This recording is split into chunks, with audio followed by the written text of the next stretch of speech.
Hello everyone, I think my voice is clearly audible to all of you. सभी को आवाज आ रहा है क्या? Very very good evening, very very good evening. Good morning नहीं होता है और गुड इवनिंग होता है रियो इस टाइम पे। हमारे जमाने में तो गुड इवनिंग बोला जाता था, आपके टाइम पे गुड मॉर्निंग हो गया क्या? आज तुमने नासा की खबर पढ़ ली पेपर में, अब दिन 24 नहीं 25 घंटे के होंगे। हाँ, चलिए खैर, आगे चलते हैं और चीजों को डिस्कस करने की कोशिश करते हैं। कल की क्लास में मैंने आपके सामने थोड़ा सा इंट्रोडक्शन के बारे में बात किया था। सर्वे क्या होता है, हम सर्वे से क्या समझते हैं, ठीक है ना, कितने टाइप का होता है, क्लासिफिकेशन ऑफ सर्वे क्या है, ठीक है ना, लाइक दिस। सो अभी तक जो भी सर्वे अपन ने पढ़ा, हमने दो प्रिंसिपल भी सर्वे के पढ़े थे, work from whole to part और location of point with respect to minimum two references. ये बात हमने आपके सामने डिस्कस की थी। Now in this particular class, आज की क्लास की अगर हम बात करें तो हम आपके सामने बात करेंगे यूनिट ऑफ मेजरमेंट्स के बारे में, ठीक है ना। आई विल से यूनिट ऑफ मेजरमेंट्स, हम आपके सामने यूनिट ऑफ मेजरमेंट्स के बारे में बात करेंगे। और इस पे बहुत ही तगड़े क्वेश्चन आपसे पूछे जाते हैं, ठीक है ना। ऐसा कोई भी पेपर नहीं है जो यूनिट ऑफ मेजरमेंट से क्वेश्चन ना पूछता हो। इसलिए I request to all of you, हर एक विद्यार्थी से मेरा विनम्र निवेदन है कि वो इस टॉपिक को बड़े ध्यान से पढ़ेंगे। हो सकता है बहुत सारे बच्चों को बहुत सारी चीजें आती हों, लेकिन फिर भी आप लोग थोड़ी मेरी बात को पढ़ते रहे, यानी सुनते रहिए और मेरी बात को समझते रहिए। If I am talking about units of measurements, अगर हम यूनिट ऑफ मेजरमेंट्स के बारे में आपके सामने बात करें, if I am talking about unit of measurements, अगर हम यूनिट ऑफ मेजरमेंट्स के बारे में आपके सामने डिस्कशन करते हैं, तो मेरी बात को सुनेंगे और सभी लोग बड़े ध्यान से समझेंगे। मेरे भाइयों बहनों माताओं, the condition is this, condition हमारे पास कुछ ऐसा था कि हमने आपसे बोला था सर्वे का मतलब होता है, it is an art to determining the position of point on, above or beneath the ground level by the help of direct or indirect measurement of distance, direction and elevation। ठीक है ना, यही बोला था ना कि अगर मैं किसी भी पॉइंट का लोकेशन निकालना निकालना चाहता हूं, अर्थ सरफेस पर, अर्थ सरफेस के ऊपर या फिर अर्थ सरफेस के नीचे, by the help of direct or indirect, by mean of direct or indirect measurement of distance, ठीक है ना। अब आप उसका लोकेशन डिस्टेंस के टर्म्स में निकालिए, चाहे डिस्टेंस को डायरेक्टली इनडायरेक्टली मेजर करिए, चाहे आप डायरेक्शन यानी एंगल के टर्म्स में निकालिए, चाहे आप उसको डायरेक्टली इनडायरेक्ट मेजर करिए, और चाहे आप एलिवेशन हाइट के टर्म्स में उसका उसका लोकेशन निकालिए, चाहे आप डायरेक्टली हाइट मेजर करो चाहे इनडायरेक्टली हाइट मेजर करो, ठीक है ना। तो ये सब कुछ जो मैंने आपके सामने बताया, by the help of direct और indirect measurement of distance, direction and elevation, ये जो मैंने आप लोगों के लिए बताया है, ठीक है ना। तो आपने मान लो डिस्टेंस निकाल लिया, आपने मान लो एंगल यानी डायरेक्शन निकाल लिया, और मान लो आप लोगों ने एलिवेशन निकाल लिया, तो इनका हाइट, इनका यूनिट क्या होगा? समझ रहे हो? अगर हमने ये दो पॉइंट के बीच का डिस्टेंस निकाल लिया, तो इस डिस्टेंस का यूनिट क्या होगा? फीट होगा, मीटर होगा, किलोमीटर होगा, क्या होगा? अगर आपने एरिया निकाल लिया तो उसका यूनिट क्या होगा? तो हमें यूनिट ऑफ मेजरमेंट के बारे में यहाँ पर डिस्कशन करना है। सो मैंने आपसे बोला, लिखेगा there are, so I will say, मैंने आपसे बोला there are there are four kind of measurements, there are four kind of measurements, there are four kind of measurement used in plane survey, used in plane survey। मैंने आपसे बोला there are मैंने आपसे बोला there are four kind of measurement used in plane survey. Plane survey में चार kind of measurement हमें use करने पड़ेंगे। So I will say there are four kind of measurements used in plane survey. Plane survey में हमें चार तरीके के मेजरमेंट, चार टाइप के मेजरमेंट को यूज करना पड़ता है, ठीक है ना। कौन कौन सा? The first I will discuss, जो हम पहले आपके सामने बात कर रहे थे, तो डिस्टेंस है ना, डिस्टेंस, डायरेक्शन एंड एलिवेशन। तो मैंने आपसे बोला the first is distance, horizontal distance. तो हमने आपसे बोला सबसे पहली अगर हम बात कर रहे हैं, so I will discuss here horizontal distance. मैं आपके सामने हॉरिजॉन्टल डिस्टेंस की बात करूंगा। इसके बाद अगर मैं आपके सामने बात कर रहा हूँ, सेकंड हमें जो यहाँ पर डिस्कस करना पड़ेगा, second I will discuss it is an angle. अब एंगल दो हो सकते हैं, या तो हॉरिजॉन्टल एंगल या वर्टिकल एंगल। समझ में आ रहा है? तो हमें एंगल, तो एंगल दो हो सकते हैं, एक हमने आपसे, अच्छा एक तो हॉरिजॉन्टल, अच्छा डिस्टेंस भी तो हो सकती है ना, हॉरिजॉन्टल डिस्टेंस और वर्टिकल डिस्टेंस। तो horizontal distance next is vertical distance, horizontal distance next is vertical distance. Third हमारे लिए जो दिखाई देता है it is called as horizontal angle. तो नेक्स्ट हमारे लिए जो दिखाई देगा, this is set to be a horizontal angle, इसको हमने हॉरिजॉन्टल एंगल बोला। और नेक्स्ट हमें जो दिखाई देगा, this is set to be a vertical angle, हमने आपके सामने वर्टिकल एंगल बोल दिया। तो मैंने आपसे बोला हमारे लिए चार टाइप की चीज दिखाई देती हैं। The first is horizontal distance, another is vertical distance, next हमारे पास होता है हॉरिजॉन्टल एंगल, और नेक्स्ट हमारे पास होता है it is set to be a vertical angle. ठीक है ना। चलिए तो अपन सबसे पहले बात करते हैं, सबसे पहले हम आपके सामने बात करेंगे, फर्स्टली आई विल डिस्कस, हम सबसे पहले आपके सामने जो बात करने वाले रहेंगे वो हम बात करेंगे लीनियर मेजरमेंट के बारे में। मेरे भाइयों बहनों आप मेरी बात को सुनिए, अभी उठा कंफ्यूज्ड हो गया, ओके ओके, इसलिए गुड मॉर्निंग बोला था आपने, कोई बात नहीं। सो मैंने आपके सामने क्या बोला, हम सबसे पहले आपके सामने लीनियर मेजरमेंट की बात करेंगे। लीनियर मेजरमेंट मतलब, लीनियर मेजरमेंट का मतलब होता है हॉरिजॉन्टल डिस्टेंस या फिर वर्टिकल डिस्टेंस को कैलकुलेट करना। ठीक है ना। हम सबसे पहले आपके सामने बात करेंगे लीनियर मेजरमेंट के बारे में। लीनियर मेजरमेंट का मतलब होता है, तो firstly I will discuss linear measurement. Linear measurement में क्या पढ़ना पड़ेगा, तो हमने आपसे बोला हम जो बात करेंगे it is for linear measurement, हम लीनियर मेजरमेंट की बात करेंगे। और लीनियर मेजरमेंट में भी हमें आपके सामने क्या क्या पढ़ना है, दैट मींस हम डिस्टेंसेस के बारे में बात करेंगे, चाहे वर्टिकल डिस्टेंस हो चाहे हॉरिजॉन्टल डिस्टेंस हो, इनको मेजर कैसे किया जाता है इसके बारे में वी विल डिस्कस, हमें आपके सामने डिस्कस करना पड़ेगा। तो firstly I will discuss a linear measurement, हम लीनियर मेजरमेंट की बात करेंगे।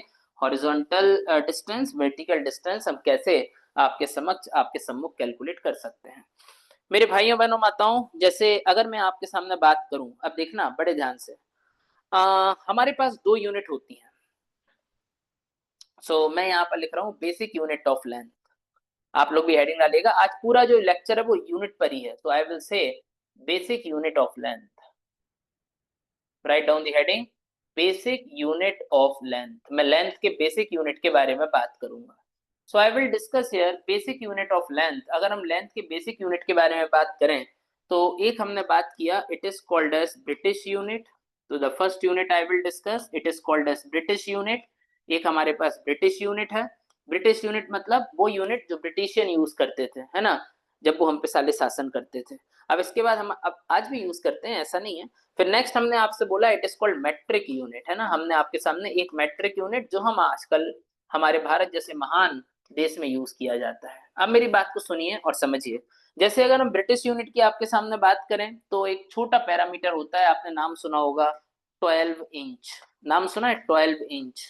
तो 12 inch is equal to 1 foot या फीट, जो भी आप बोलो, फुट भी बोल सकते हैं फीट भी बोल सकते हैं, ब्रिटिश लोग इसको फुट बोलते हैं।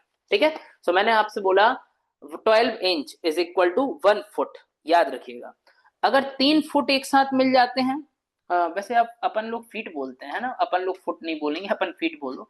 मैंने आपसे बोला अगर 3 फीट एक साथ मिल जाए, तो अगर 3 फीट एक साथ मिल जाए तो फिर हमारे पास बनता है 1 यार्ड। याद रखिए, अगर 3 फीट साथ में मिल जाए तो फिर हमारे पास क्या बनता है, हमारे पास बनता है 1 यार्ड। तो 12 inch is equal to 1 feet, और 3 फीट अगर एक साथ मिल जाए तो ये होता है 1 यार्ड, ये 1 यार्ड कहलाएगा। अगर मैं बात करूं 5 और 1/2, यानी कि 5.5, इसका मतलब 5.5 ही हुआ ना। अगर हम 5.5 यार्ड की बात करें, तो 5.5 यार्ड को हम आपके सामने बोलते हैं 1 रॉड।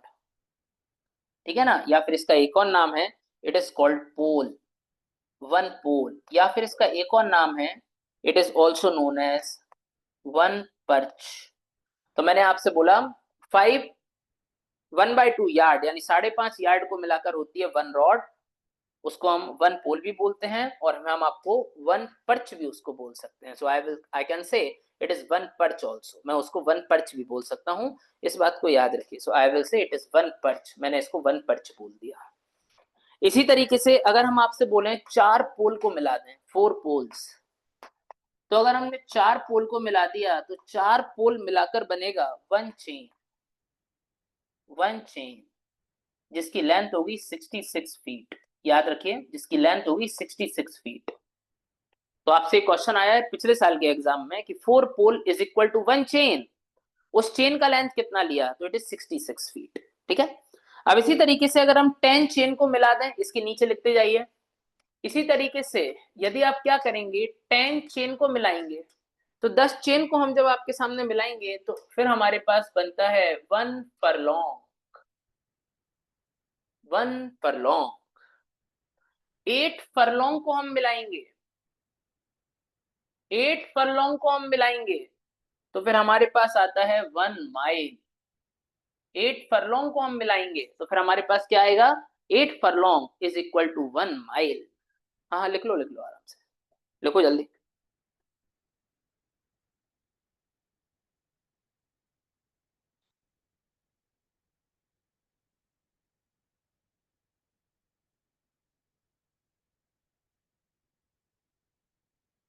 चले, चलिए। सो मैंने आपसे बोला, अब ये हमने बोला कि अगर हम 8 फरलॉन्ग को मिलाएंगे तो फिर हमारे पास बनता है 1 माइल, ये 1 माइल बनेगा। अगर कहीं पर आपका 6 फीट लिखा है, अगर 6 फीट कहीं पर लिखा है तो 6 फीट को हम आपके सामने बोलते हैं 1 fathom. 6 feet is equal to 1 fathom, हम उसको 1 फैथम बोलते हैं। याद रखना, अगर मैं आपसे बोलूं 6 feet, I I cross check it, एक सेकंड रुकिए, मैं इसको क्रॉस चेक कर लेता हूं, एक सेकंड रुकिएगा।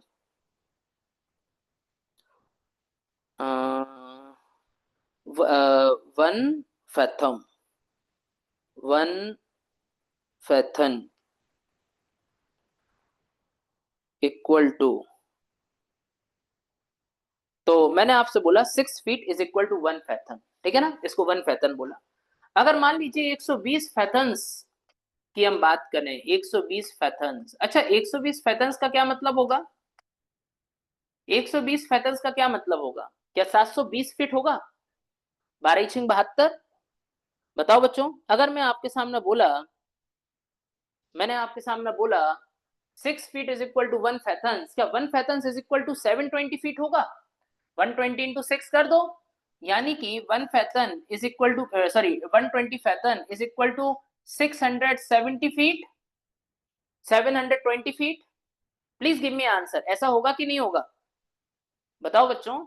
अरे 1 फैथन में 6 फीट है, तो 120 फैथन में 12×72, 720 फीट होगा। अरे नो आइडिया क्या है, सीधी इंग्लिश, सीधी मैथ से यार, उसमें क्या नो आइडिया, कुछ भी आंसर दे रहे हो यार।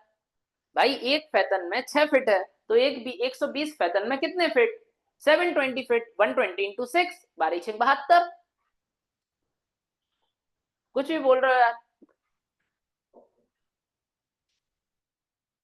फर्स्ट टाइम, फर्स्ट टाइम फैथन को सुना है।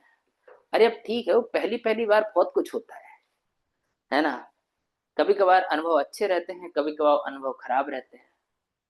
ये अच्छा अनुभव है, सुन लिया तो कुछ सीख ही गए अपन, ठीक है ना। फर्स्ट क्लास सर, रावण तुम्हारी फर्स्ट क्लास है, भगवान से डरो। हाँ रावण, भगवान से डरो, भले ही तुम रावण हो लेकिन फिर भी भगवान से डरो। तो मैंने आपसे क्या बोला, 120 फैथन्स इज इक्वल टू 720 फीट, उसको हमने 720 फीट बोला। थोड़ा सा आगे चलते हैं और चीजों को समझते हैं। Now see here please. अब मैंने आपके सामने बोला 120 फैथन्स इज इक्वल टू 720 फीट। जब 720 फीट हो जाता है तो हम उसको बोलने लगते हैं वन केबल लेंथ। याद रखिएगा, जहां पर 720 फीट हो जाता है उसको हम क्या बोलने लगते हैं, उसको हम बोलने लगते हैं वन केबल लेंथ, हम उसको वन केबल लेंथ बोलते हैं। जब हम जब हम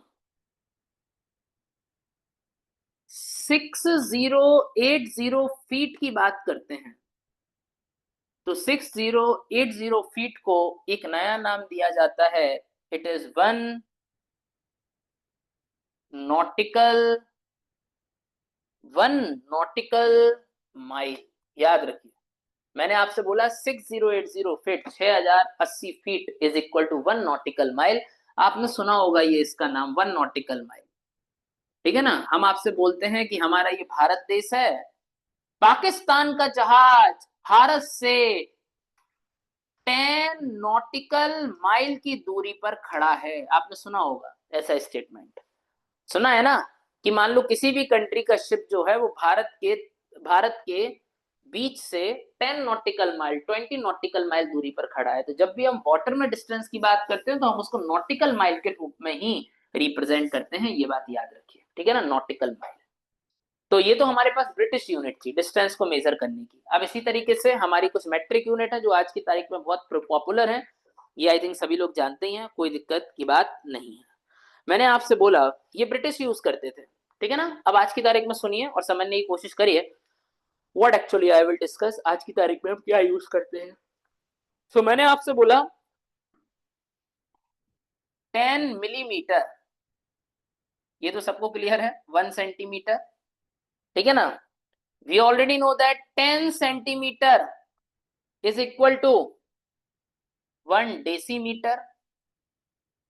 1 डेसीमीटर अगर आप फुल फॉर्म लिखना चाहो लिख लो, 1 डेसीमीटर। इसी तरीके से 10 decimetre is equal to 1 metre. 10 decimetre is equal to 1 metre.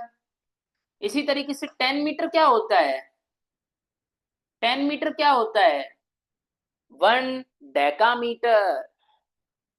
पता है ना, 10 मीटर इज इक्वल टू क्या होता है, so 10 metre is equal to 1 decametre. 1 decametre. इसी तरीके से 10 डेकामीटर इज इक्वल टू, भाई 10 metre is equal to 1 decametre. इसी तरीके से 10 डेकामीटर इज इक्वल टू क्या होता है, 10 decametre is equal to 1 hectometre. ये सब पूछा जाता है, तो हमसे बोला 10 डेकामीटर इज इक्वल टू क्या होगा, 10 decametre is equal to 1 hectometre. 1 hectometre, it is a hectometre, याद रखिएगा, hectometre. So I will say मैंने आपसे बोला 10 decametre is equal to 1 hectometre. Similarly 10 hectometre is equal to 10 hectometre is equal to 1 kilometre. इसका नाम तो सुना होगा, इसका नाम तो सुना होगा कि 10 hectometre is equal to 1 kilometre. और याद रखिए, अगर मैं आपके सामने एक सेकंड में बैक कर रहा हूं, एक मिनट रुक जाओ, एक मिनट रुक जाओ। इसी तरीके से अगर मैं आपसे बोलूं 1852 मीटर, अगर मैं आपसे बोलूं 1852 मीटर्स, तो 1852 metres is equal to 1852 meter is equal to 1 nautical mile. 1 nautical mile,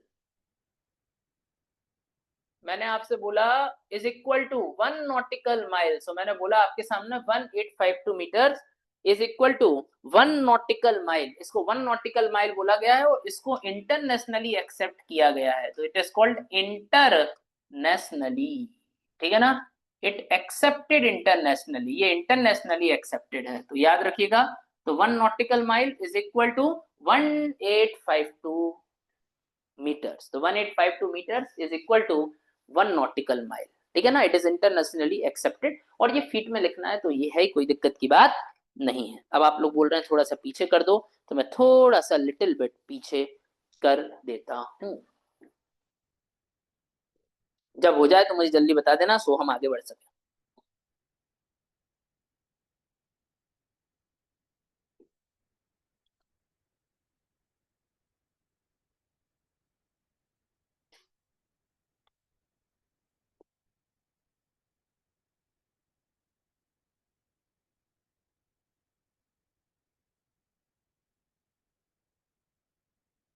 done, सबका डन हो गया।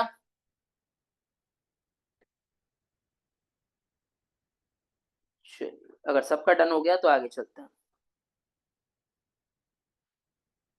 अब हमने आपके सामने बोला, अब देखिएगा मैं आपके सामने क्या क्या बता रहा हूं, एक बात सुनो और समझने की कोशिश करिए। What actually I will discuss here, मैं क्या डिस्कशन करूंगा आपके सामने, समझो। एक छोटी सी इसमें टेबल बना रहा हूं, कन्वर्जन। हम कुछ छोटी सी एक टेबल बना रहे हैं। These are called as conversion factors. हम आपके सामने कन्वर्जन फैक्टर्स बनाने की कोशिश करेंगे। So I will discuss a conversion factor.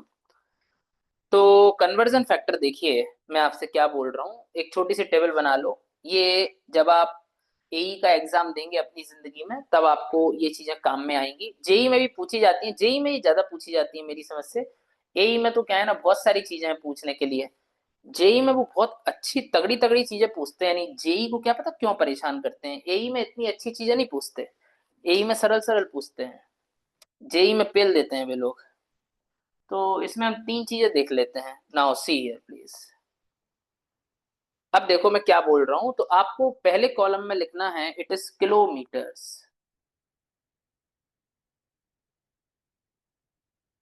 Second column में मुझे लिखना है nautical miles.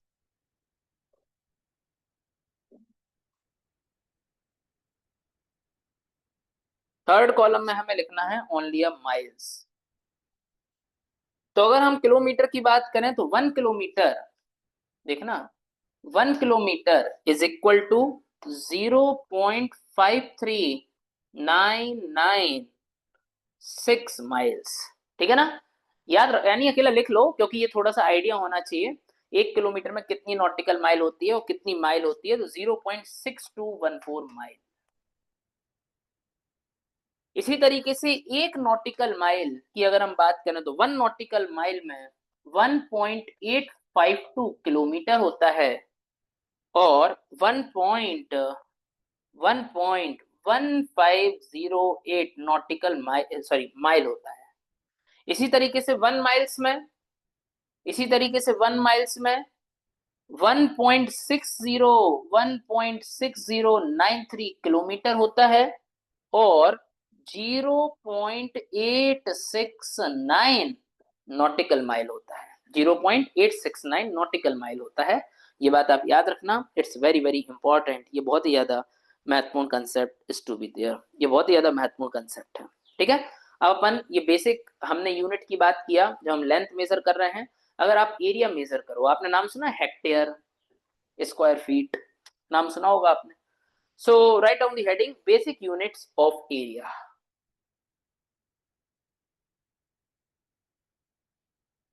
Write down the heading basic units of area. Basic units of area। हमारे एरिया का बेसिक यूनिट क्या होगा? what are the basic units of an area? हमारे area का बेसिक यूनिट क्या होगा? ठीक है ना? what is the basic area?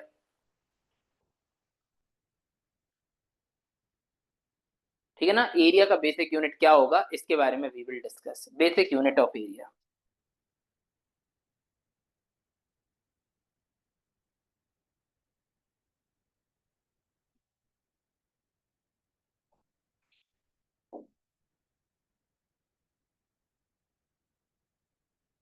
जल्दी करिए। We will discuss about basic unit of area. हम एरिया के बेसिक यूनिट की बात करेंगे। चलें आगे। हो गया ब्रो? जल्दी बोलो bro.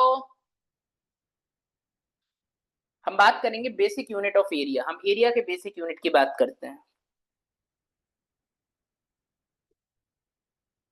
I will discuss about basic unit of area. मैं एरिया के बेसिक यूनिट की बात करूंगा। चले, तो अगर हम बेसिक यूनिट की बात करते हैं, if I will talk about basic unit of area, तो अगेन दो बात है, एक ब्रिटिश और एक मैट्रिक। तो हमने आपसे बोला यहाँ पर हेडिंग डालिएगा British unit, BRITISH, it is called as British unit. हम आपके सामने ब्रिटिश यूनिट्स की बात करेंगे। So I will discuss here British units. और यहाँ पर हम बात करने वाले हैं, it is called as metric. It is called as metric units. हमने आपके सामने मेट्रिक यूनिट्स की डिस्कशन कर दिया। So I will discuss here British unit, और here I will discuss metric units. हम मेट्रिक यूनिट्स की बात करेंगे। तो अगर अपन ब्रिटिश यूनिट की बात करें तो जैसे अगर मैं आप लोगों के सामने बात कर रहा हूं, नाउ सी 144 स्क्वायर फीट।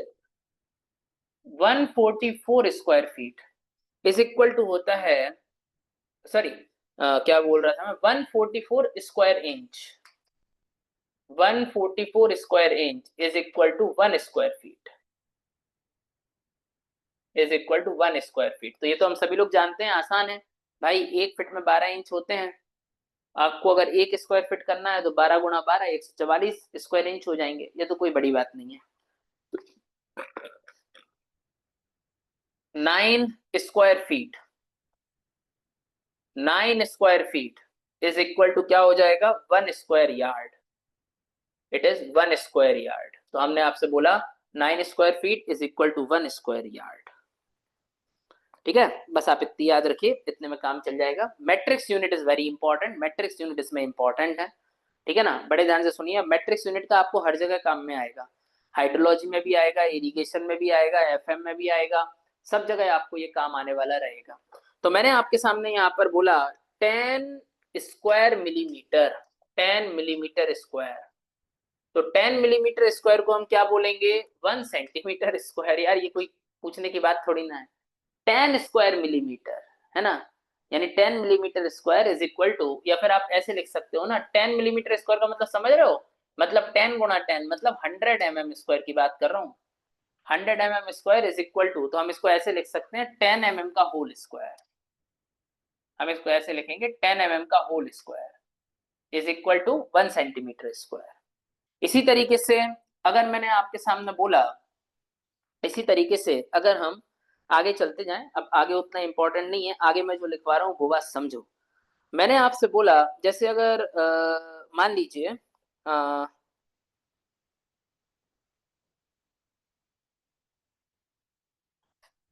हमने बोला 100 मीटर स्क्वायर, 100 मीटर स्क्वायर, तो उसको हम आपके सामने बोलते हैं, हम उसको बोलते हैं क्या, it is called one, one,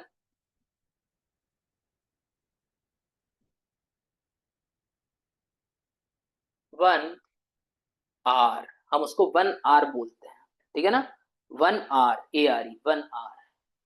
अगर 100 आरसिस की हम बात करें, 100 आरसिस, तो 100 आरसिस इज इक्वल टू होता है 1 हेक्टेयर।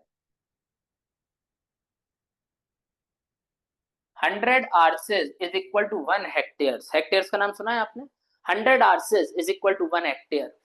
और इसी तरीके से अगर मैं 100 हेक्टेयर्स की बात करूं,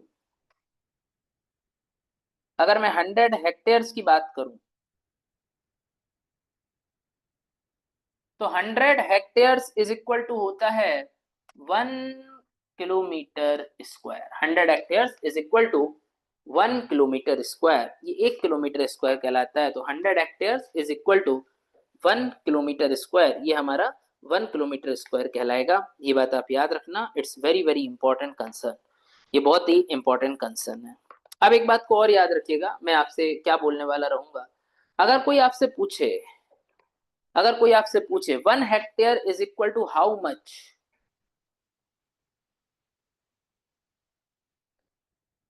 अगर कोई आपसे पूछे, ठीक है ना, अगर कोई आपसे पूछे, now see here what actually I will discuss, मैं आपसे क्या बोलना चाह रहा हूँ। ठीक है, अच्छी तरीके से सुनना और समझना। कहाँ, हाँ एकर्स है ना, हमने आर्स लिख, एक सेकेंड, 100 एकर्स, यस, हम सी भूल गए थे लिखना, हम सी भूल गए थे,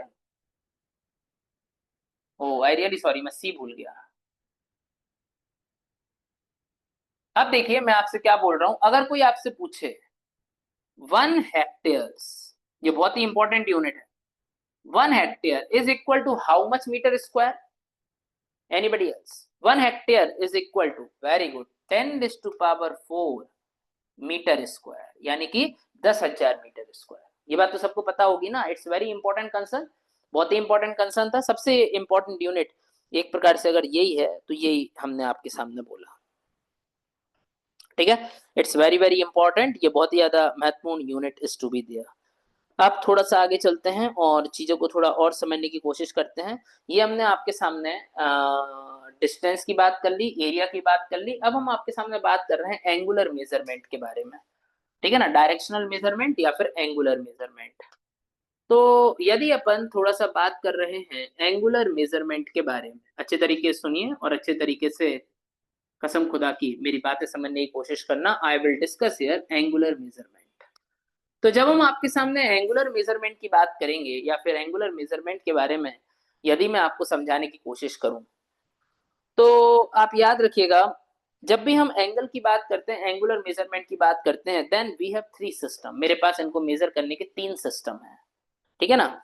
मैंने आपसे बोला अगर आपको मेजर करना है क्या, आप अगर एंगुलर मेजरमेंट करना चाहते हैं, सो अगर आप एंगुलर मेजरमेंट करना चाहते हैं, then you have a three system. आपके पास तीन सिस्टम होने वाले रहेंगे। सो मैंने बोला then there is three system. So मैंने बोला then there is three system, then there are three system. हमारे पास तीन सिस्टम रहेंगे।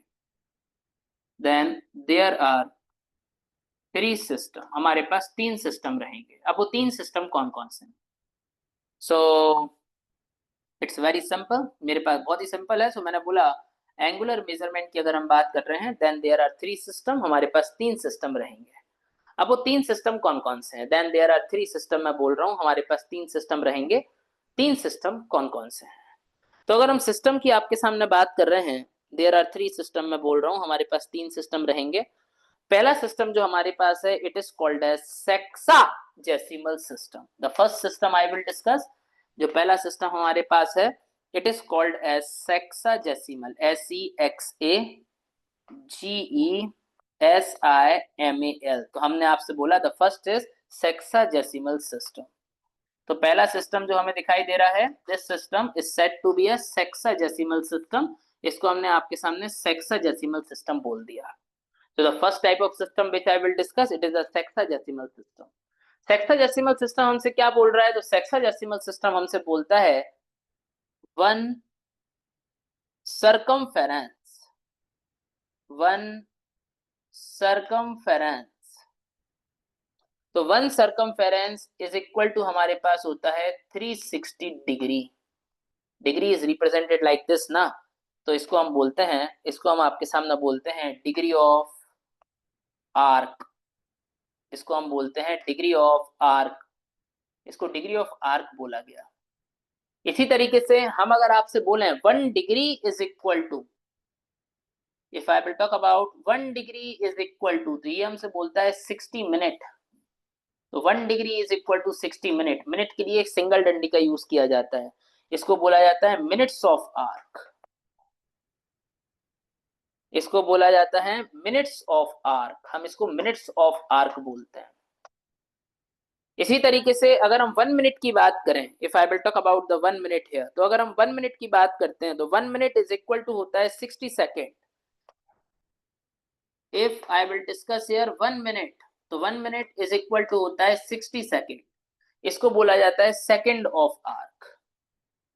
60 सेकेंड, इसको बोला जाता है second of arc. 1 minute is equal to 60 second और इसको बोला जाता है सेकेंड ऑफ आर्क। सेकेंड को दो डॉट से यानी दो डैश से रिप्रेजेंट करेंगे। तो पहला सिस्टम जो हमारे पास था, this system is called as sexagesimal system. मैंने आपके सामने पहला सिस्टम बताया, it is a sexagesimal system.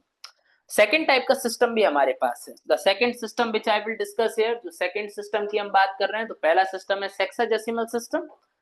Second system which I will discuss एक और होता है, it is called as centesimal system. तो मैंने आपसे बोला नेक्स्ट सिस्टम हमारे पास है, it is called as centesimal system. Centesimal system.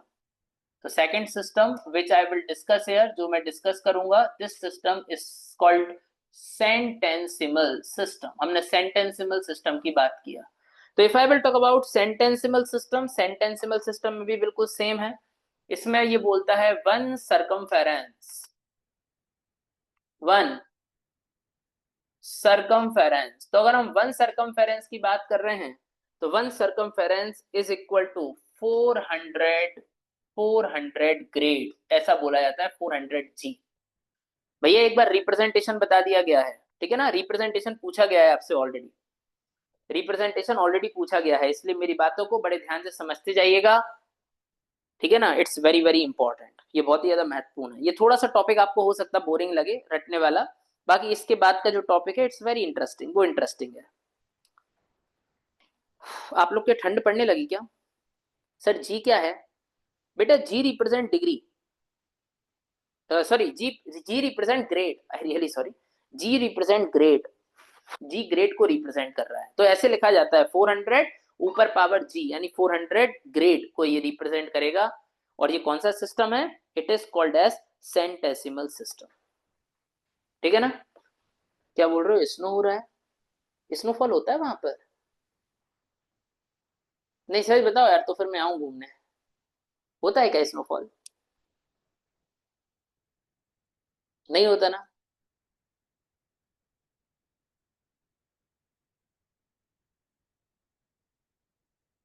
गर्म है ईटानगर में, इन सम रीजन होता है। सर ये क्लास कितने दिन जैसे लगेगा? तवांग में होता है, तवांग जियो अनिनी, ईटानगर पे हॉट है, होता है बोमडिला अच्छा, ठीक है ठीक है ठीक है सर। बेटा ये क्लास लगभग हमने ये टारगेट किया है 15-16 दिन ऐसा कुछ चलेगा, ठीक है ना, 15-17 दिन के समथिंग ऐसा कुछ चलेगा। मैंने आपके सामने क्या बोला? मैंने आपके सामने बोला नेक्स्ट हमारे पास है 1 circumference is equal to 400 raise to power G. तो 400 रेज टू पावर जी का मतलब मेरा बस्ती में, मेरे बस्ती में भी होता है, आप आ जाओ। बताओ सर बहुत ठंडा है। हमने बोला 400, जी का मतलब है ग्रेड्स, तो आप यहाँ पर चाहें तो लिख सकते हैं जी का मतलब है ग्रेड्स। अब इसी तरीके से अगर हम थोड़ा सा आगे आए तो मैंने बोला 1 ग्रेड, तो 1 ग्रेड इज इक्वल टू क्या है? So if I will talk about 1 grade, तो 1 ग्रेड को मैं आपके सामने लिख सकता हूँ 100 centigrade. 100 centigrade is represented by C, तो सी का मतलब है यहाँ पर सेंटीग्रेड। इसी तरीके से आई विल डिस्कस, मैं आपके सामने बात कर रहा हूँ 1 सेंटीग्रेड, तो अगर मैं आपके सामने बात करूंगा, बेटा GRED है अकेला, है ना, ग्रेड। तो मैंने आपसे बोला 1 सेंटीग्रेड, तो 1 सेंटीग्रेड का मतलब क्या है? 1 सेंटीग्रेड, तो 1 सेंटीग्रेड इज इक्वल टू हमारे पास है 100, 100 रेज टू पावर सीसी। अब व्हाट इज सीसी? हमने बोला 1 सेंटीग्रेड, तो 1 सेंटीग्रेड इज इक्वल टू क्या होगा? 100 raise to power CC. CC का मतलब है सेंटीग्रेड, ठीक है ना। अच्छे से सुनिएगा। हाँ हाँ भैया, सर्वेयर का भी कवर होगा, सर्वेयर का भी कवर होगा। आपको इसके अलावा जिंदगी में सर्वे पढ़ने की जरूरत नहीं है। अंकित जैन से सिर्फ 10-15 यानी 15-17 दिन, जितने भी दिन अपन टच में हैं उतने दिन आप सर्वे पढ़ लो, ठीक है ना। इसके बाद सर्वे पढ़ने की जरूरत नहीं है, फिर तो आप सिर्फ क्वेश्चन लगाते रहना और मुझे याद करते रहना। गालियां मत देना, याद करना तभी क्वेश्चन बनेंगे, गाली दोगे तो काम नहीं होगा। तो मैंने बोला सीसी, सीसी का मतलब क्या है? It is a centigrade. तो हमने आपसे बोला सीसी का मतलब क्या है, तो सीसी का मतलब हमारे पास होता है इट इज सेंटीग्रेड, सेंटीग्रेड, समझ रहे हो आप? So it's very simple. So मैंने आपसे बोला 1 circumference is equal to 400 grades, 1 grade is equal to 100 C यानी सेंटीग्रेड, और 1 centigrade is equal to 100 CC यानी कि सेंटीग्रेड। अब इसी तरीके से हम थोड़ा आगे चले, एक हमारे पास सिस्टम होता है, it is called hour system. हम आवर सिस्टम के बारे में बात करेंगे। My dear friend, third and last system, it is hour system. हम आपके सामने आवर सिस्टम की बात करते हैं। तो if I will talk about hour system, हम आवर सिस्टम की आपके सामने बात करेंगे। तो if I will talk about the hour system, अगर हम आवर सिस्टम की आपके सामने बात करते हैं तो इट्स वेरी सिंपल, ये बहुत ही सिंपल है। हमसे बोला जाता है 1 सर्कमफेरेंस इज इक्वल टू, तो एक सर्कमफेरेंस इज इक्वल टू होता है 24H यानी hours. 1 circumference is equal to 24H यानी आवर्स। इसी तरीके से 1 आवर इज इक्वल टू, तो अगर हम आपके सामने बात कर रहे हैं 1 hour is equal to 60 minute, 60 m, तो m का मतलब है इट इज मिनट्स, ये हमने आपके सामने मिनट्स की बात किया, इट इज मिनट्स, MINUTES, तो इट इज मिनट्स। इसी तरीके से if I will talk about 1 minutes, अगर मैं आपके सामने 1 मिनट की बात करूं, if I will talk about 1 minute, तो 1 मिनट इज इक्वल टू क्या है, 1 minute is equal to 60s, that means seconds, 60s that means seconds. तो याद रखिएगा 1 circumference is equal to 24h, 24 our. इसके बाद अगर हम आगे चलते हैं 1 hour is equal to 60 m यानी कि मिनट्स। इसके बाद अगर हम आगे चलते हैं 1 minute is equal to 60 second. अब बात याद रखिएगा सर, ये ग्रेड, ग्रेड नहीं है क्या, नहीं नहीं, it is grade, GRAD, it is not GRAD। वो ग्रेड हाईवे में था, ग्रेड कॉम्पेंसेशन, ये वो ग्रेड नहीं है, ठीक है। सो मैंने आपसे क्या बोला, मैंने आपसे क्या बोला है बच्चों, हम अपने भारत जैसे महान देश में जनरली जो यूज करते हैं एंगल का मेजरमेंट ऐसे ही करते हो ना 360 डिग्री के टर्म्स में, तो हम जनरली कौन सा यूज करेंगे, हम इस पूरे सब्जेक्ट में यूज करेंगे सेक्साजेसिमल सिस्टम, ठीक है ना। तो हमने आपके सामने लिखा, हमने आपके सामने लिखा sexagesimal system is widely used, सेक्सा जेसिमल,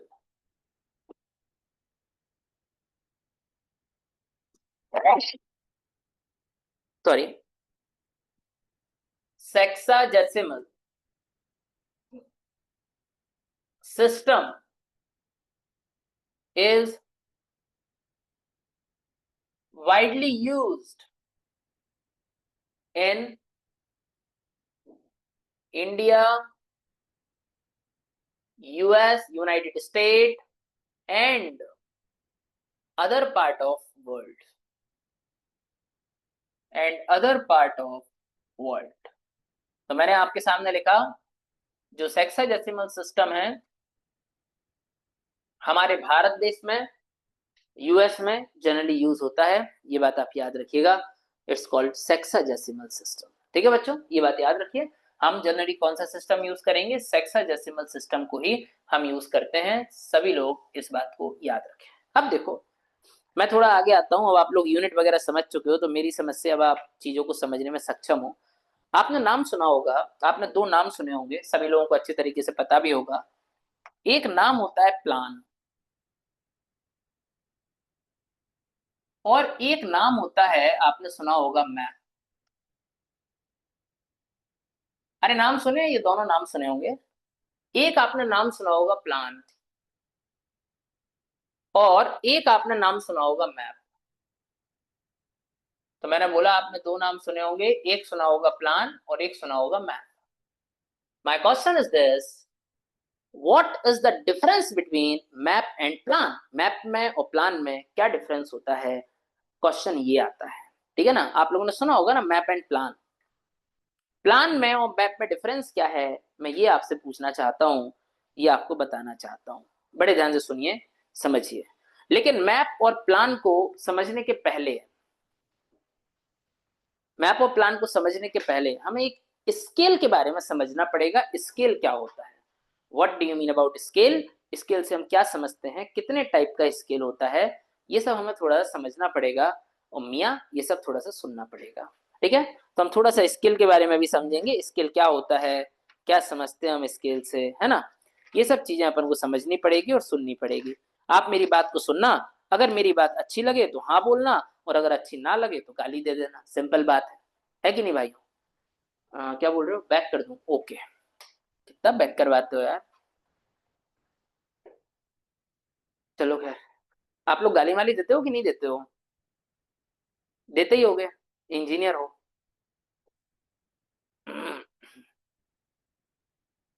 नहीं देते हैं, नहीं देते हैं, बहुत शरीफ बच्चों को पढ़ा रहा हूँ मैं तो यार, कसम खुदा की मैं ही नहीं हूँ इतना शरीफ। हाँ चलो, सो मैंने आपसे बोला प्लान एंड मैप की बात करते हैं अपन, we will discuss here plan और मैप। आप एक बात समझो, आप लोगों ने हमेशा सुना होगा कि जैसे हमारा कोई घर बन रहा है, हमारा हाउस बन रहा है, तो हाउस का जनरली क्या बनता है, प्लान बनता है। सुना है ना, हम जब भी जाते हैं, हम लोग सिविल इंजीनियर हैं, आप लोगों ने देखा होगा। यानी गांव के लोगों से अपन पूछो जो पढ़ाई लिखाई नहीं जानते या फिर जिनको ज्यादा टेक्निकल नॉलेज नहीं है, तो अपन उनसे बोलो यार कि हमें घर बनवाना है यार, तुम इंजीनियर हो, तुम मेरा नक्शा बना दो। हमेशा ऐसा बोलते हैं कि नहीं बोलते। अगर कोई गांव में एक कंप्यूटर साइंस से भी कोई बीटेक बच्चा है ना, कंप्यूटर साइंस से यानी जिस ब्रांच की कोई औकात नहीं है रियल नजरों में, समझ रहे हो।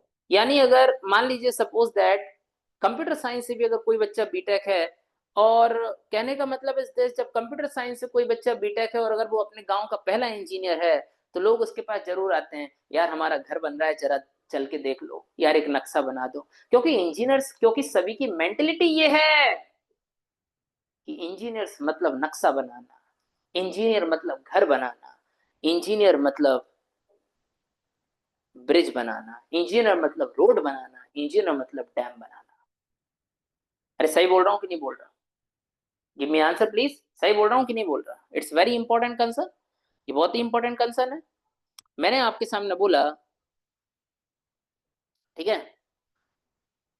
तो मैं आपसे यही बोल रहा था कि एक्चुअल में जब भी अगर कोई भी बच्चा, कोई छोटे से गांव की अगर हम बात करें, छोटे से गांव में अगर कोई भी बच्चा इंजीनियर बनता है, तो उसके गांव वाले, अगर मान लो पहला इंजीनियर अपने गांव से, भले ही उसने CS IT EC इन छोटी मोटी ब्रांच से बीटेक किया हो,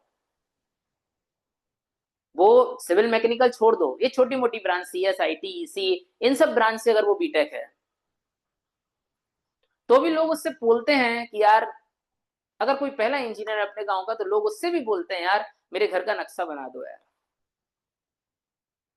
क्योंकि इंजीनियर्स का मतलब ही है ब्रिज बनाना, डैम बनाना, बिल्डिंग बनाना, रोड बनाना, ठीक है ना।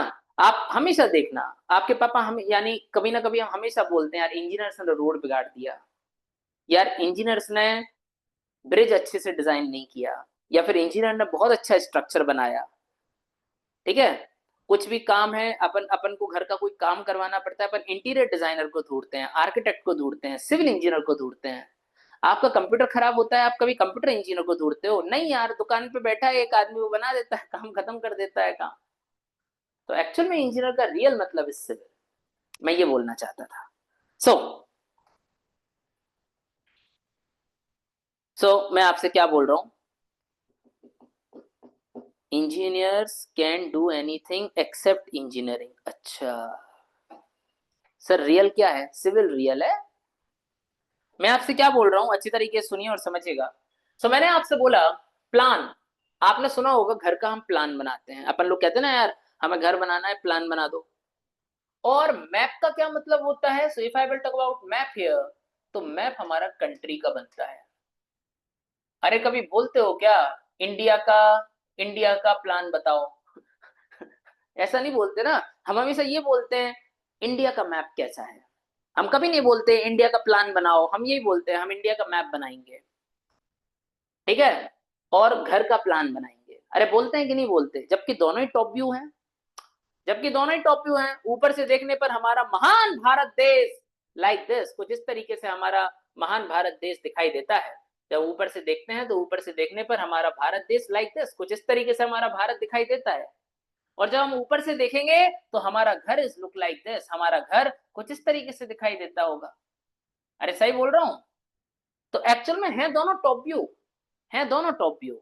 घर भी टॉप व्यू है, यानी प्लान भी टॉप व्यू है, और प्लान भी टॉप व्यू है, और मैप भी टॉप व्यू है, दोनों टॉप व्यू है, एम आई राइट?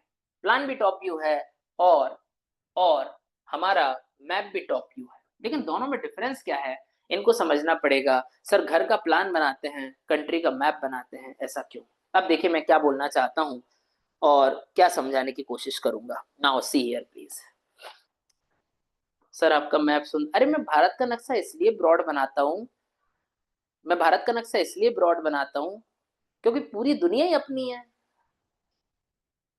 आज नहीं तो कल आजू बाजू के ये बच्चे हमने पाले हैं, इनको हम अखंड भारत बना ही देंगे यार। जैसे ये चल रहे हैं ना, तो उस हिसाब से तो हम अखंड भारत वैसे ही हैं।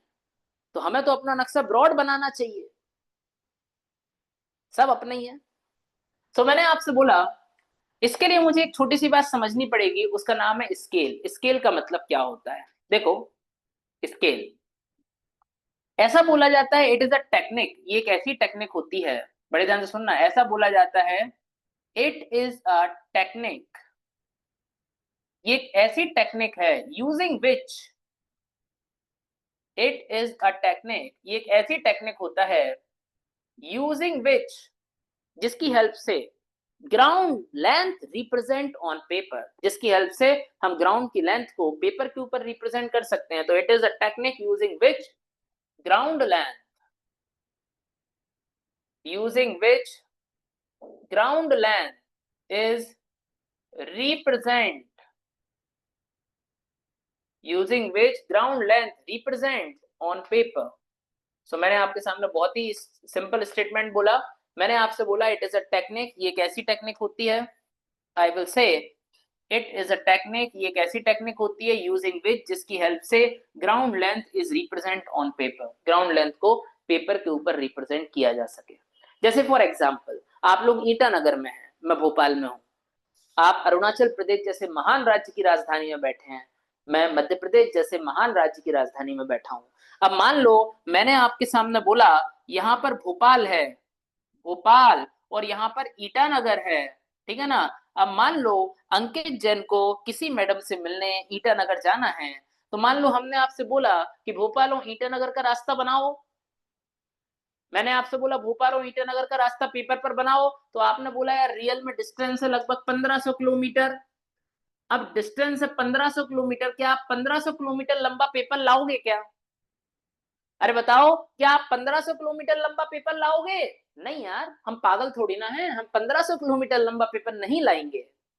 हम क्या करेंगे, हम अज्यूम कर लेंगे 100 किलोमीटर बराबर 1 सेंटीमीटर, आप ऐसा अज्यूम कर लेते हो। यानी कि अगर मैंने कागज पे 1 सेंटीमीटर लाइन खींची तो ये रियलिटी में 100 किलोमीटर को रिप्रेजेंट करेगी। खोपड़े में घुस रहा है?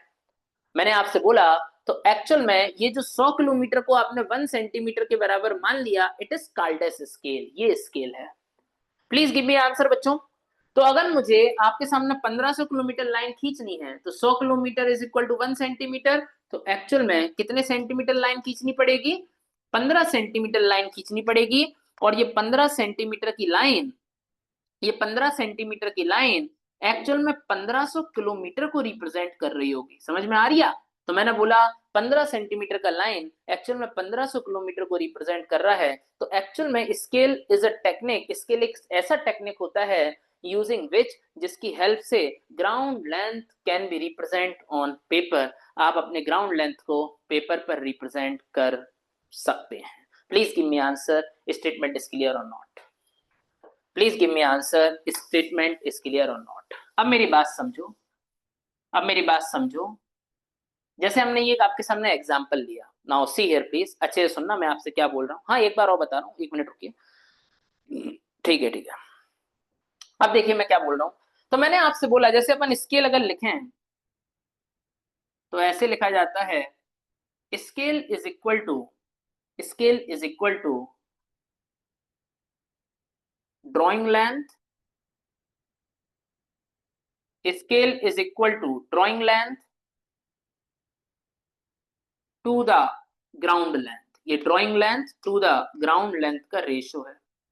तो scale is the ratio of drawing length to the ground length, ये ड्रॉइंग लेंथ और ग्राउंड लेंथ का रेशियो होगा। सो हमने बोला स्केल, अगर हम स्केल की बात कर रहे हैं तो scale is the ratio of drawing length to the ground length, ये ड्रॉइंग लेंथ और ग्राउंड लेंथ का रेशियो है।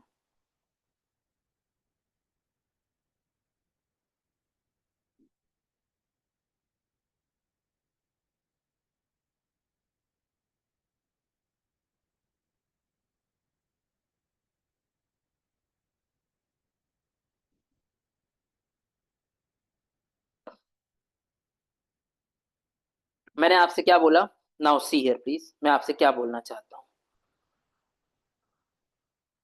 मैंने आपसे बोला कि अगर अपन बात कर रहे हैं, अगर अपन यहाँ पर बात कर रहे हैं स्केल के बारे में, तो scale is the ratio of drawing length to the ground length, ये ड्राइंग लेंथ और ग्राउंड लेंथ का रेशियो है।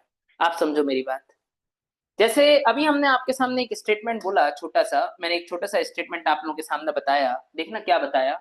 हमने आपसे बोला बेटा कि मान लीजिए सपोज दैट हमें, हमने आपसे बोला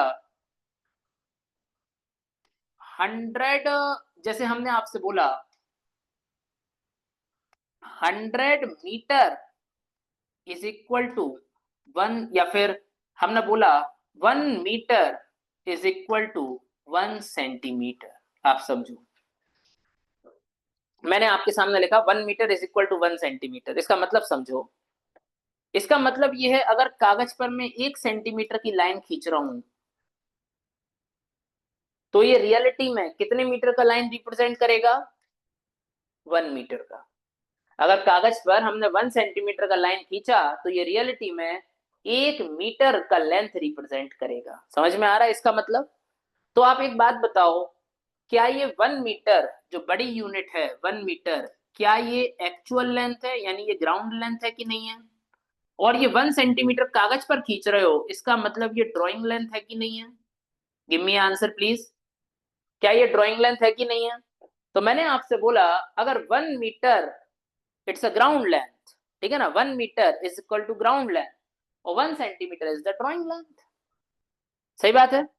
अब देखिए मैं क्या बोल रहा हूं, अगर मैं स्केल की आपके सामने बात करूं, if I will talk about scale, तो स्केल क्या हो जाएगा? ड्राइंग लेंथ इज 1 सेंटीमीटर और ग्राउंड लेंथ हो जाएगा 1 metre. I get my point? तो मैंने बोला स्केल हो जाएगा 1 सेंटीमीटर अपॉन 1 मीटर। इसका मतलब ये है कि अगर हम अपने कागज पर 1 सेंटीमीटर लंबी लाइन खींचते हैं, इसका मतलब ये है अगर हम अपने कागज पर 1 सेंटीमीटर लंबी लाइन खींचते हैं, तो वो रियल लाइफ में 1 मीटर लेंथ को रिप्रेजेंट करेगा। खोपड़े में घुस रहा है? पेला जा रिया? Please give me answer. पेला जा रिया? अच्छा, सेकंड एग्जांपल देखो, सेकंड एग्जांपल देखो। अगर हमने आपसे बोला अगर हमने आपसे बोला 1 kilometre is equal to 1 centimetre मैंने आपसे बोला 1 kilometre is equal to 1 centimetre. आप खुद बताओ, इसमें मैं आपसे पूछता जा रहा हूं, आप मुझे आंसर देते जाओ, इसमें ग्राउंड लेंथ कौन सा होगा? बताओ, इसमें ग्राउंड लेंथ कौन सा होगा? इसमें ग्राउंड लेंथ कौन सा होगा?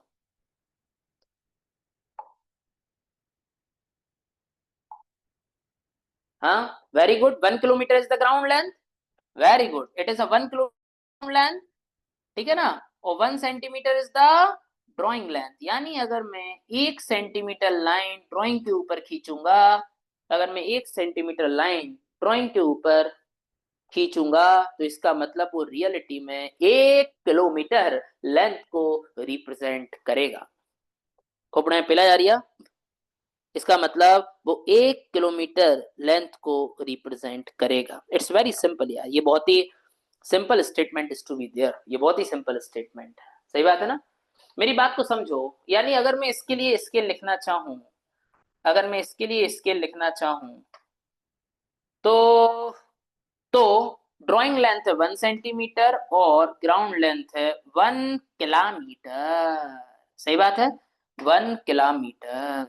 अब मेरी बात को समझना बच्चों, ये बात सबको क्लियर है? खोपड़े में पेल दिया गया?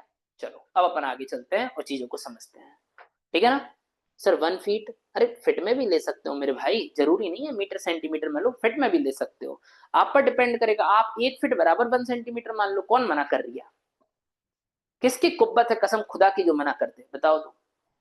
किसकी कुब्बत है? कोई की कुब्बत नहीं है, ठीक है। अच्छा एक बात और, अब इसने फिट का याद दिलाया, मैं एक चीज लिखवाना भूल गया इसको। यहाँ पर आप लिख लो, भाई ने फिट का याद दिलाया। एक यहाँ पर ब्रैकेट ब्रैकेट डाल के कुछ लिख लेना। क्या लिख लेना, अगर कोई आपसे पूछे, यहाँ पर लिख लो 1 feet is equal to 12 inch, ये तो हमने लिखवा दिया। और 1 इंच अगर कोई आपसे पूछ ले, तो ये होता है 2.54 सेंटीमीटर, और 1 सेंटीमीटर में 10 mm, यानी 25.4 mm। ये और लिख लो, इट्स वेरी सिंपल।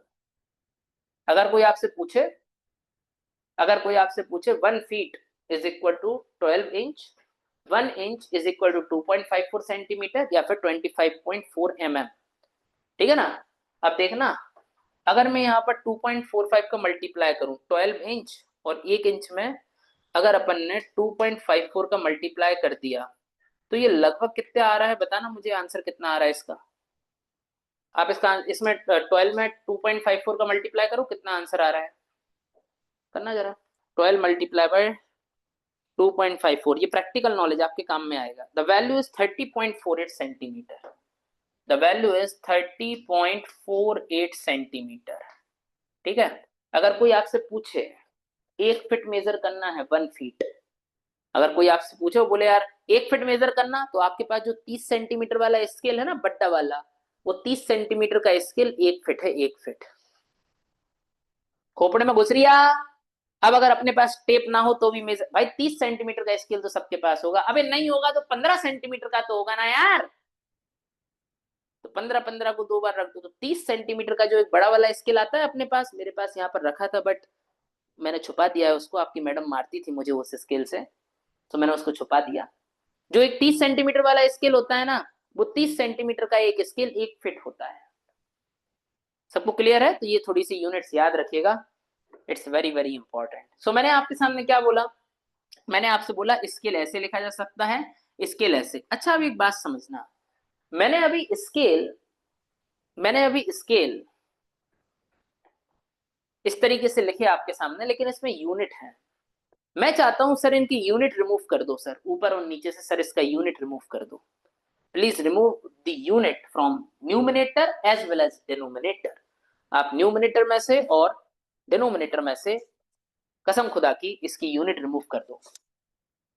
तो अगर हम न्यूमिनेटर और डिनोमिनेटर में से इसकी यूनिट को रिमूव करते हैं, if I remove the unit from numerator as well as denominator also,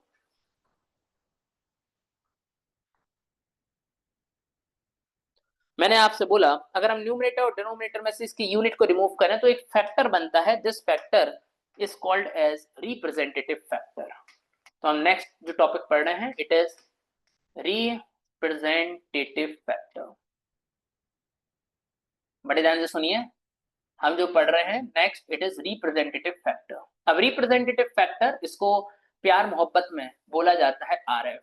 क्या बोला जाता है बेटा? आरएफ, रिप्रेजेंटेटिव फैक्टर और representative fraction, not factor, representative fraction. और रिप्रेजेंटेटिव फ्रैक्शन को प्यार मोहब्बत में बोला जाता है RF, R F, R F, representative fraction. So I will से आरएफ, आरएफ का मतलब होता है रिप्रेजेंटेटिव फ्रैक्शन। अब हम रिप्रेजेंटेटिव फ्रैक्शन पढ़ते हैं। तो अभी हमने क्या पढ़ा,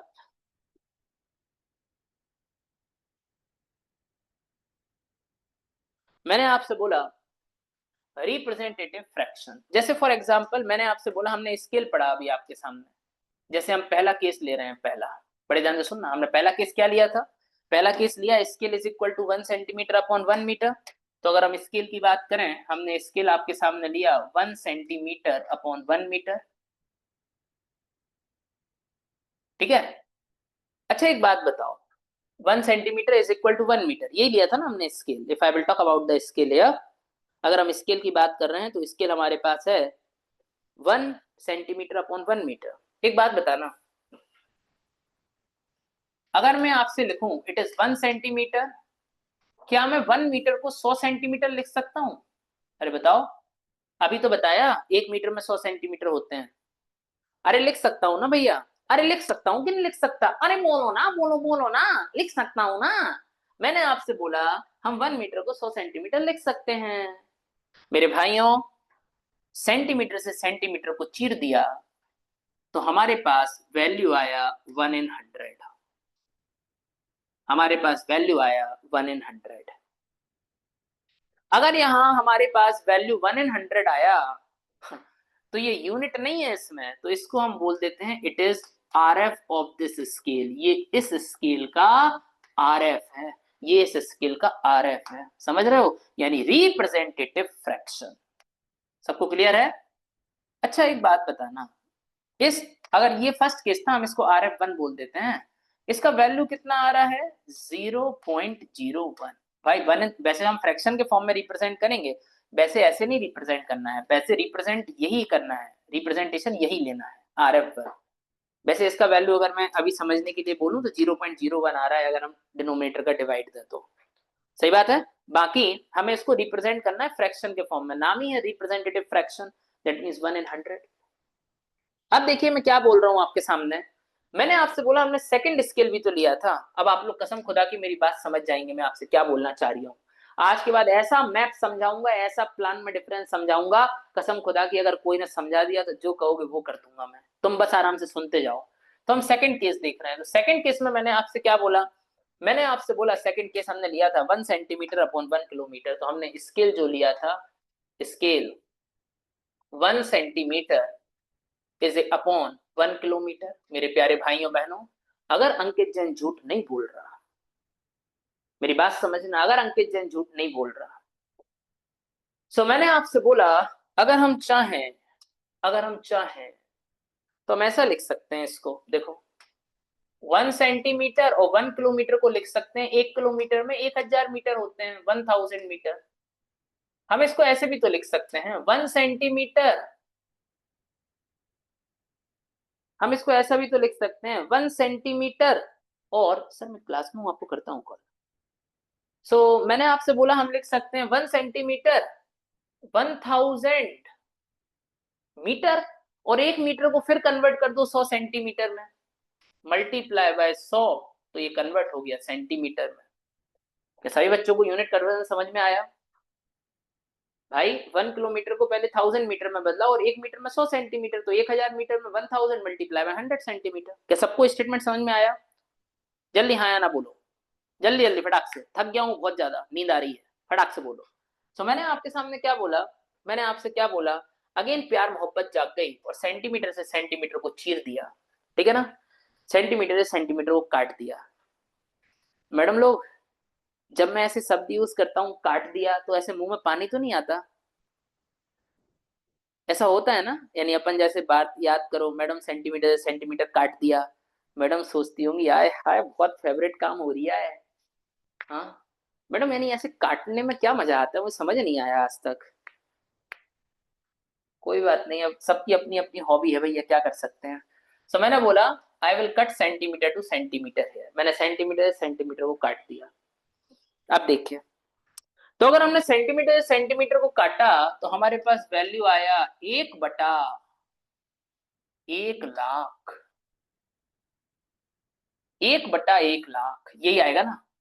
अब इसमें कोई यूनिट नहीं है इसलिए ये RF है, लेकिन ये RF2 है, RF2 क्योंकि ये हमने सेकंड एग्जांपल लिया, मान लो है ना, ये हमारा सेकंड एग्जांपल था इसलिए हमने इसका RF2 बोल दिया, ठीक है, हमने इसका RF2 बोल दिया। तो इसके RF की अगर हम बात करें तो ये आ जाएगा 1 2 3 4 5, ये आ जाएगा। आप मुझे ये बात बताओ, RF1 बड़ा है या RF2 बड़ा है? बताओ, RF1 बड़ा है या RF2 बड़ा है? बताओ। बिल्कुल सही बात है यार, RF1 बड़ा है यार, RF1 बड़ा है, 0.01 बड़ा होगा 0.00001 से, 0.01 बड़ा होगा 0.00001 से, बिल्कुल सही बात है। RF1 इज बड़ा as compare to RF2, RF1 is बड़ा as compare to RF2, RF1 जो है वो RF2 से बड़ा है। बेटा आप समझो, जिस स्केल का RF बड़ा होता है, मेरी बात समझना, मैंने आपसे बोला जिस स्केल का RF बड़ा होता है, I again repeat my statement,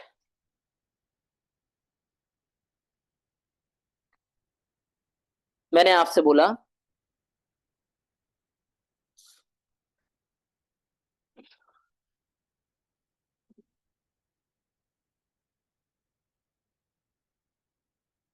एक सेकेंड रुकिएगा,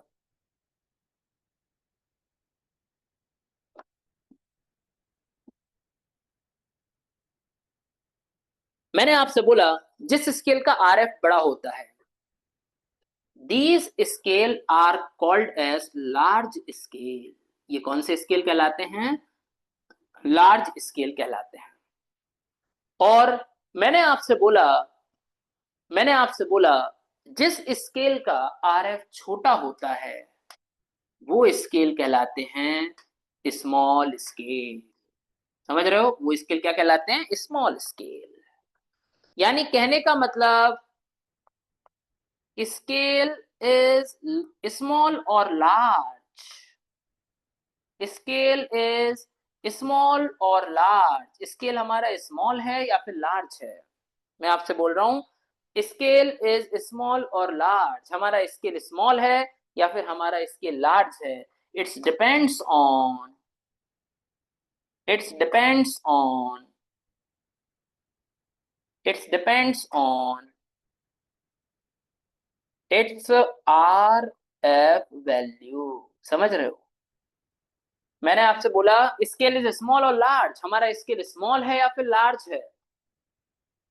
मैं आपसे बोल रहा हूं स्केल इज स्मॉल और लार्ज, हमारा स्केल स्मॉल है या लार्ज है। It's depends on it's RF value, ये उसके आरएफ वैल्यू पर डिपेंड करेगा, रिप्रेजेंटेटिव फ्रैक्शन पर डिपेंड करेगा।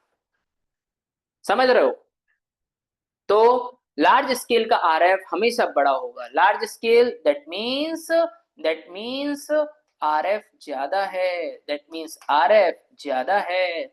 Small scale that means RF कम है, लेस आरएफ। समझ में आ रहा है? लिखवाने की आवश्यकता तो नहीं है, सबको याद रहेगा। तो मैंने बोला स्केल इट में भी लार्ज और small, it depends on it's RF value. ठीक है ना? ये बात याद रखिएगा। आरएफ अगर बड़ा है तो इसका मतलब वो लार्ज स्केल है, आरएफ अगर छोटा है तो इसका मतलब वो स्मॉल स्केल है। Gate my point? अब अपन थोड़ा सा आगे चलते हैं और चीजों को और समझने की कोशिश करेंगे। मैं आपसे क्या बोलना चाह रहा हूं, मेरे भाइयों बहनों, हमारी कहानी शुरू हुई थी मैप और प्लान से। तो मैंने आपसे बोला अच्छा एक बात बताओ, अगर आप कंट्री का मैप बनाओगे, आप खुद बताना, मैं नहीं बता रहा।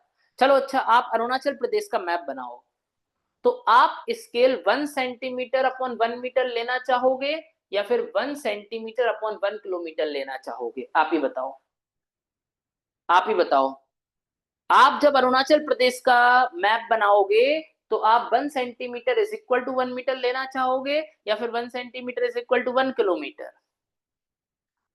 अरे 1 किलोमीटर लेना चाहोगे ना यार। अगर आपने 1 मीटर ले लिया तो कितनी सारी सीट लग जाएगी, अगर आपने 1 मीटर ले लिया कितनी बड़ी सीट लग जाएगी, तो आप 1 किलोमीटर लेना चाहोगे। सही बात है। 1 किलोमीटर लोगे तो छोटी सी सीट में काम हो जाएगा, इधर नहीं तो भयंकर बड़ी सीट लगानी पड़ेगी। I get my point? तो कहने का मतलब इज दिस, याद रखना, map always be prepared on small scale, map को हमेशा स्मॉल स्केल पर प्रिपेयर किया जाता है, जबकि plan always be prepared on large scale. और इनमें कच्छु डिफरेंस नहीं होता, दोनों सेम है, दोनों ही टॉप व्यू हैं। बस अंतर ये है, it is map always be prepared. बजाओ बच्चों ताली अगर समझ में आ रही है तो मैंने बोला map always be prepared, map always be prepared on, map always be prepared on small scale, ये small scale पर बनाए जाएंगे। And and and and and plan always be prepared, plan always be prepared, plan को हमेशा prepare किया जाएगा। Plan always be prepared on large scale. खोपड़े में पेला जा रिया, सभी लोगों को स्टेटमेंट खोपड़े में पेला गया? Please give me answer. तो आज के बाद कभी प्लान और मैप आए तो आप याद रखिएगा, map always be prepared, map को हमेशा प्रिपेयर किया जाएगा on small scale and plan always be prepared on large scale. It's a very very important concern, ये बहुत ही इंपॉर्टेंट कंसर्न हमारे पास अवेलेबल रहेगा। ठीक है ना? सो इट्स वेरी वेरी इंटरेस्टिंग, ये बहुत ही इंटरेस्टिंग भी है और बहुत आसान भी था जो मैंने आपको पढ़ाया। अब बात ये आ रही है सर स्किल कितने टाइप के हो सकते हैं? अगर मैं स्किल की बात करूं, स्किल कितने टाइप के हो सकते हैं? तो if I will talk about types of skill, if I am talking about types of skill, मैं आपके सामने टाइप्स ऑफ स्किल की बात करूंगा। So I am discuss about types of skill. अगर हम टाइप्स ऑफ स्किल की बात करें, मैंने आपसे बोला अगर हम टाइप्स ऑफ स्किल की बात करते हैं तो स्किल जनरली 4 टाइप का हमें दिखाई देता है। स्केल जनरली हमें 4 टाइप का दिखाई देता है। The first I will discuss, इसको मैंने आपके सामने डिस्कस किया, it is called plain scale. Second type का स्केल जो हमारे पास होता है, this scale is called as diagonal scale. आप लोगों ने अगर अपनी जिंदगी में कभी भी इंजीनियरिंग ड्राइंग या इंजीनियरिंग ग्राफिक्स जैसे महान सब्जेक्ट पढ़े हों, तो आप लोगों ने स्केल को बनाया भी होगा और उसमें जाना भी होगा। अगर कभी कॉलेज मॉलेज में इंजीनियरिंग ड्राइंग या फिर इंजीनियरिंग ग्राफिक्स जो भी आप लोगों को सब्जेक्ट हो, ईजी या फिर ईडी, आप लोगों ने पक्का पढ़ा होगा। मुझे आपसे ज्यादा खुद पे, यानी खुद से ज्यादा आप पर विश्वास है। सही बोल रहा हूँ क्या?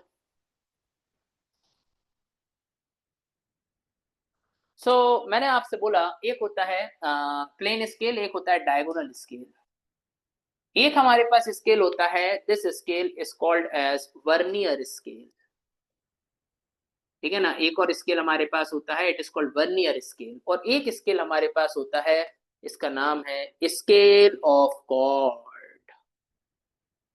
एक और स्केल होता है, it is called scale of chord. तो मैंने आपसे बोला there are four types of scale. हमारे पास चार टाइप के स्केल होते हैं। The first scale is said to be a plane scale, another is diagonal scale, another is vernier scale, another is scale of chord। उसको हमने आपके सामने स्केल ऑफ कॉर्ड बोला। बहुत सारे लोग स्केल ऑफ कॉर्ड्स भी बोलते हैं, ठीक है ना? स्केल ऑफ कॉर्ड बोल दो या फिर स्केल ऑफ कॉर्ड्स बोल दो, समझ रहे हैं? ये बात याद रखिएगा। तो चार टाइप के स्केल होते हैं। अब अगर हम सबसे पहले आपके सामने बात करें, अगर हम आपके सामने बात करें प्लेन स्केल के बारे में, देखिए एक ही लाइन पढ़नी है। अगर हम प्लेन स्केल के बारे में बात करें, तो प्लेन स्केल से हम केवल और केवल दो डायमेंशन मेजर कर सकते हैं। दो डायमेंशन मतलब, जैसे फॉर एग्जांपल मैंने आपसे बोला कि जैसे 1.2 सेंटीमीटर, तो 1.2 सेंटीमीटर का क्या मतलब है? इसका मतलब है भैया 1 सेंटीमीटर प्लस 2 मिलीमीटर। अरे यस और नो? अरे बताओ बच्चों, इसका मतलब यही है कि नहीं है? इसका मतलब 1 सेंटीमीटर प्लस 2 मिलीमीटर। तो हम केवल और केवल, अगर हमें दो डायमेंशन मेजर करने हैं, तो हम प्लेन स्केल का एग्जांपल ले सकते हैं। सो आई विल से, मैंने आपसे बोला मेजर ओनली टू डायमेंशन, तो हमने बोला मेजर ओनली टू डायमेंशन। हम केवल टू डायमेंशन को मेजर करेंगे। So measure only two dimension. आप टू डायमेंशन अकेले को मेजर करिए। Measure only two dimension. For example, हमने एग्जाम्पल आपको बताया, for example 1.2 centimetre is equal to 1 centimetre plus 2 millimetre. सही बात है। नेक्स्ट देखिए, डायगोनल स्केल।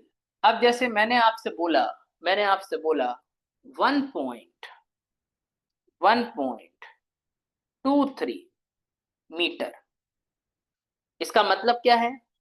1.23 मीटर मतलब इसको ऐसे लिखा जा सकता है, 1 metre plus 20 decimetre plus 3 centimetre.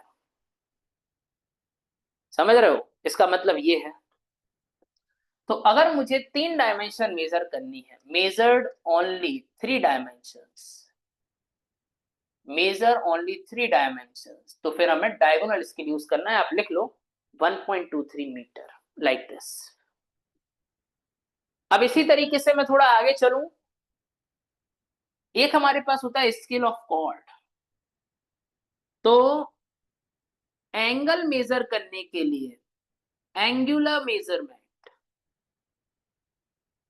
Angular measurement के लिए, कि मेजरमेंट में इसका यूज किया जाएगा। तो हमें एंगुलर मेजरमेंट में इसका यूज करना है। तो if I will talk about scale of chord, तो स्केल ऑफ कॉर्ड को हम यूज करते हैं for angular measurement. Vernier scale की जब हम बात करेंगे, वर्नियर स्केल, तो वर्नियर स्केल जनरली यूज होता है fractional part of one. Fractional part of one का मतलब क्या है? जैसे वन हम सबसे छोटा यूनिट नहीं है वन, वन का भी फ्रैक्शन 0.01, 0.8, 0.02, ऐसा मेजर करने के लिए फ्रैक्शनल पार्ट ऑफ वन, है ना, वन से भी छोटा मेजर करने के लिए इसका यूज किया जाता है। तो use to measure fractional part of one, used to measure fractional part of one। हम वन का फ्रैक्शनल पार्ट मेजर करते हैं। So use to measure fractional part of one. ठीक है ना? वन का फ्रैक्शनल पार्ट यूज करने में आपको वर्नियर स्केल की हेल्प लगेगी। वर्नियर स्केल अकेला यूज नहीं किया जाता, vernier scale used along with main scale, vernier scale को मेन स्केल के साथ यूज करना पड़ेगा, ठीक है ना। तो वर्नियर स्केल में 4 केसेस होते हैं। वर्नियर स्केल दो तरीके के होते हैं, रेट्रोग्रेड वर्नियर और एक होता है सिंपल वर्नियर, ठीक है। मैं आपके सामने देखेंगे, हाँ फिजिक्स में अपन पढ़े हैं, तो अपन कल इसको बहुत डेप्थ में पढ़ेंगे, ठीक है ना, कल इसको बहुत डेप्थ में पढ़ेंगे। आज के लिए अभी अपन क्लास को यहाँ पर स्टॉप कर देते हैं, लेकिन उसके पहले मैं आपसे सभी जानना चाहता हूं अभी तक का सेशन आपको कैसा लगा।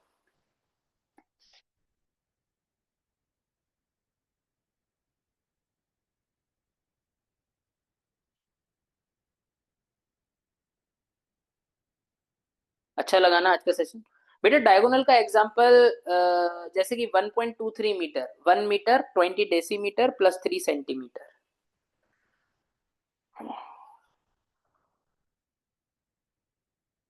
चलिए, ठीक है।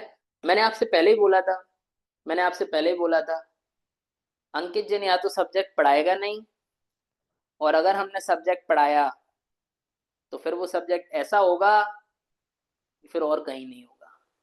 अपने साथ दो ही कंसेप्ट है, ठीक है ना। ब्रिज में मुझे मालूम है मैं अपना 100% नहीं दे पाया, उसके पीछे का रीजन ये था क्योंकि bridge is one of the theoretical subject, उसको कंप्लीट पीपीटी से पढ़ाना पड़ता है। बाकी आपने हाईवे हमसे पढ़ा, आपने हमसे इंजीनियरिंग मैकेनिक्स पढ़ा, आप हमसे सर्वे पढ़ रहे हो, और अगर जिंदगी ने चाहा तो मैं आपको सॉम भी पढ़ाऊंगा। तब मजे देखना क्या होता है। हाँ हाँ बिल्कुल, श्योर श्योर श्योर, कीजिए, व्हाट्सएप कीजिए।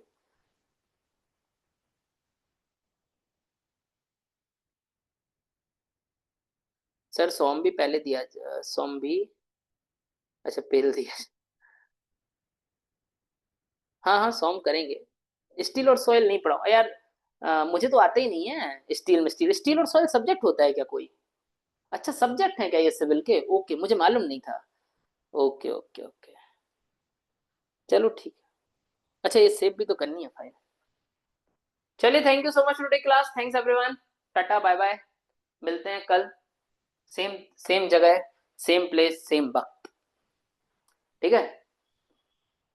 चलिए, thank you, bye bye, thanks, जय हिंद, गुड नाइट।